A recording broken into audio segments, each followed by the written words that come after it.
Rachel Parlett from the Classroom Nook. I'm going to show you how to set up a student blog using the Blogger format, which is through Google.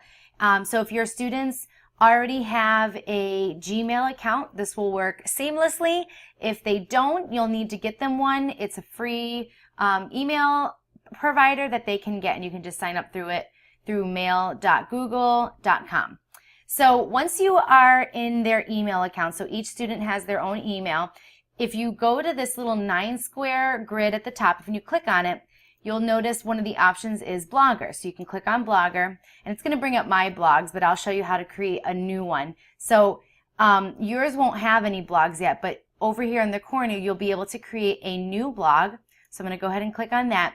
And then what you're going to want is to have your students create a title for their blog. If you want it to be very simple, you can just do their first name, and it'll automatically tag on .blogspot.com at the end. So you can have your students give their blog a specific name or just have it be their name. It's up to you. So I'm just going to do test blog, and let's pretend that that's the kid's name. So it'll be testblog.blogspot.com, and then if you click on that, it'll say, sorry, this address is not available. If that happens, you can play around with it. Sometimes if you just add a hyphen, it will work. So probably, obviously, a lot of people have done this before. So play around with their names and see what works. Okay, so I've got test-student.blog.blogspot.com. So that would be my test blog URL. Yours is obviously going to be a lot simpler. Sometimes you might need to shorten the student's name, maybe just an initial for their last name, whatever works. Have them play around with it, and then once you've done that, you can create blog. You can also from here have them choose a theme, but I suggest getting just their URL set first, and then you can go back in, and I'll show you in a second how the students can choose a theme to kind of customize the look of their blog. So I'm going to do test blog, and my address is test-student-blog.blogspot.com. So all students' blogs will have this last tagline to their blogs. And then you just press create blog. All right, next it's going to ask you if you want to create a special domain name for it. And you're most likely not going to want to do that. You'll have to pay for that. And for your purposes, you just need the blogspot.com is just totally fine. So you're going to click no thanks to that. So this is going to be the student's dashboard. It's pretty user-friendly. You're going to want to go through with your students how to go about creating new posts and whatnot. But this is what their what their dashboard is going to look like. Over here on the side, you'll see a list of options that students can click through. The top one is going to be the post. That's where they can create a new post by clicking on this button. The next one is stats. You're not going to worry about that. That's just if you're tracking how many people are looking at your blog. That's not going to be important to you for this purpose. The next one down is comments. So you can leave comments on your students' blogs just as you would if you were writing in their journal. And these next few, you're not going to worry about earnings, campaigns, pages. That would be only if you wanted to add extra things across the top. So let me show you an example from my blog, the Classroom Nook. I have all of these tabs at the top. So if you go to just the home page, you can click on the Welcome Start Here. You can go to the Home, Contact, and the Classroom Game Nook. You're probably not going to need those for your students' blog, so you can ignore that. The layout, don't need to worry about, and the theme and the settings, we'll look into these two because those both you may need to get into just to tweak a few things for your students' blogs. Let's take a look at theme. So here is where the students can customize what the background of their blog looks like. If you just want them all to be the same, you might choose something like simple. Down here, simple blog, it's just going to give them a very clean heading across the top, nothing fancy, but the students can play with it. So if you click on it, you can preview what the blog would look like, and this is the simple blog. So right here where it says test blog, that's where your student's name would be. There's no post at this time, but if there was, that they would show here. You could search the blog. So it kind of goes ahead and gives a few things already in it, but you probably won't have to play around with it too much. That's what the simple blog looks like. If you want them to be able to play around and choose a little more, here's one with a book. That would be cute for your students. Let them play around with it. But the simple category is probably your best bet because you don't have to worry about adding photos anywhere. One of the first things that you're going to want to have your students do, or you can do this for them if you're the one setting up the blogs for each of the students, but if you go into settings, you want to make sure that this blog is only visible by you and possibly the other students in your classroom. You don't want this to be visible to the public. So if you go to settings and you scroll down to the bottom, you'll notice here where it says blog readers, right now it's by default set to public. So if you click on edit, you can scroll a little bit further and there are your options here: public, private, only blog authors, and I'll show you what that means in a minute, or private, only these readers. So if you only want it visible by yourself and the other student, or the student that is writing the blog, you'll click on private, only blog authors. If you want it visible by yourself and other students in the class, you would click on private and only these readers, and what you would need to do is add in the email addresses where it says add readers here. You're going to type in the email addresses of all your students.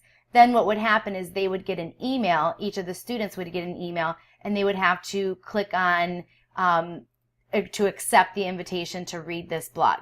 If you just want it for you and your student to read, just the students who's writing the blog and yourself, then click on private here, and then up here where it says blog authors, you're going to add yourself. Add author, and you're going to type in your email address. You'll get an email, you'll accept it, and then the two of you, you and your student, will be the only ones who can access reading their blog. So you can decide for yourself if you want your students to all be able to read each other's blogs. Great. If it's just you and your student, then you're going to want to click on only blog author. So, but you definitely don't want it to be public because you don't want other people outside of your classroom to be able to access that. One thing you're going to want to do once you add yourself as a blog author, you're going to want to also make yourself an admin so that you can actually go in, you can type within their blog posts, make changes. If you're doing something where it requires you to actually write into their blog post, you're going to want to make yourself an admin. So once you've been added, you'll see a drop-down menu next to your name where you can change yourself from author to admin. And because if you just keep it as an author, you'll just be able to view the post. You won't be able to do any kind of editing or changing. Once you've done that, you're going to press save, and then you can go back to posts. So right now there's no post added. So if you want your students to begin writing a post, all they need to do is click on new post at the top. And this is what their dashboard will look like for each blog post that they write. They can give it a title. So let's just go test blog post number 1, and whatever you are having them journal about, whether it's about a book that they're reading or just free write or whatever, however you choose to use this in your classroom, they could write in their information here. So here I would write the content of my blog post, and they would continue down. So to keep it simple, you're only going to want your students to do a few things here. There's a lot of things at the top here that they can just ignore. One is this compose and HTML. You want them to always be in the compose mode. That's what this looks like. If you click on HTML, as you start adding things, a lot of computer code is going to be here, and that's just going to confuse the students. So make sure that they always have the composed click. This is an undo button, so if they're typing something or they're adding something and they want to undo it, they can do it there. This is the font. They can change the font if they like. They can change the size.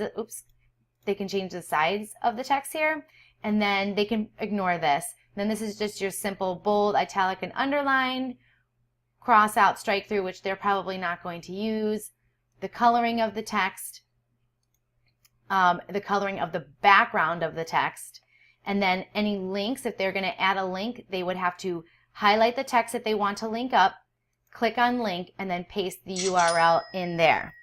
Then this would be to add an image.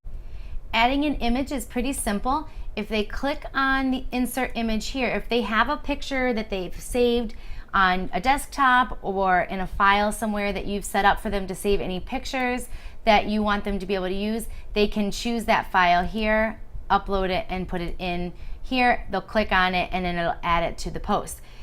Another easy way for them to add an image, if they're using an image from a website or something that they're exploring on the web, they can simply copy and paste. So for example, if we're on my blog here and I want this image, if I copy image down here and then I'm over here in my blog post, I can paste it and it'll paste there. Now notice it's large, it takes up too much space. So if you click on the image down here, you have the option to make it small, medium, large, extra large, or original size. Right now it's the original size, which is much larger than their blog posts will allow. So they can click on small, it makes it there, medium, large, extra large, extra large. So if they want to see what this looks like once they've put it in, if they click on preview, it'll put it here for them, and I haven't changed the background here yet, but this is what it would look like, and that's a pretty good size. It doesn't go off, it doesn't bleed off into the margins at all, so that would work. So simply copy and pasting it. If they're taking it from another website and putting it onto their website, they would just right click, copy, and then right click on their own blog post and paste. A video, which they probably won't do, and a special character, which obviously they're probably not going to do. Ignore this little guy. It's just going to insert a break within their text. And then this one is the text alignment, whether it's centered, left justified, right justified, or spread throughout. So those are probably the main things that they're going to use. The size, the font, maybe the bold, italic, and underline. If you're having them link up or adding pictures, they'll use those icons. But most likely, it's just going to be simple text without doing too much to it. There's also the option to have a numbered list. If they click on that, it's going to automatically number it for them. Or if they click on that, it'll give it a bullet text. But, you know, really keep it simple so that students don't get confused and their blog posts don't look too sloppy. So that's basically what they're going to need to actually write their texts. Over here, these options, probably not going to worry about. This is if you wanted to label the blog post throughout the school year. If at some point you want to go back and search for a certain blog post, you would search by label. So if you are having them write about something specific, you might give them a label that they are going to tag to this post so that you can easily go back and find it. Scheduling, you're probably not going to do anything with scheduling your blog post. Don't play around with the permalink. That's just changing the link itself. Location and options, those you won't need to worry about. Once a student has written their post, they simply are just going to press publish and it will go live and you'll be able to view it. If they're not ready to publish, they can press save and then it will and close and it'll save it for them here. They can go back in and edit, preview, or delete. So that's how they go about creating a blog post using Blogger.